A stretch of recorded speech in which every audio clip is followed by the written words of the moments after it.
Hello everyone. After the pandemic, now companies are getting back on track. Due to this, companies need talented and skilled workers. But people around the world are quitting their jobs. 41% of the working population is planning to switch their jobs this year.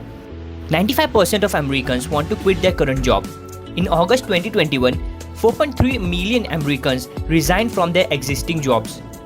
Due to this, there are millions of unfilled jobs. And it's making it difficult for businesses to hire people.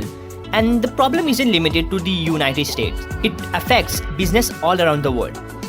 China, India, Germany, and many other countries are all facing a major challenge in the form of resignations.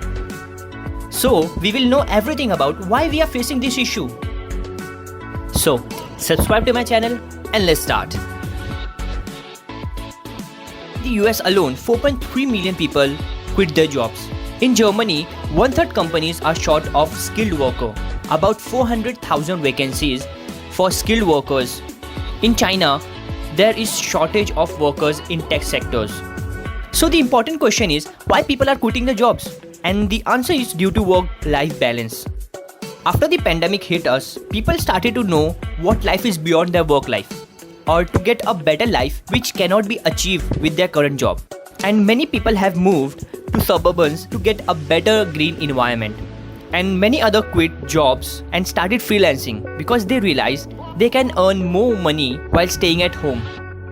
Trading increased in pandemic as people started it as a side hustle and now earn a good profit with it. And many people have converted their hobbies and abilities into a business. 1.4 million startups was registered in the US in 2020 and 4 million startups is registered in 2021.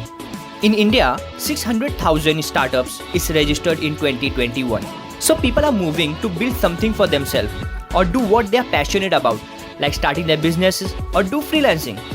Or many people are changing their jobs because of overtime and no health or job benefit in their current job. So what next for the job businesses? Will they start paying more to their current employer or adapt new ways in their market? That's the story for some other video.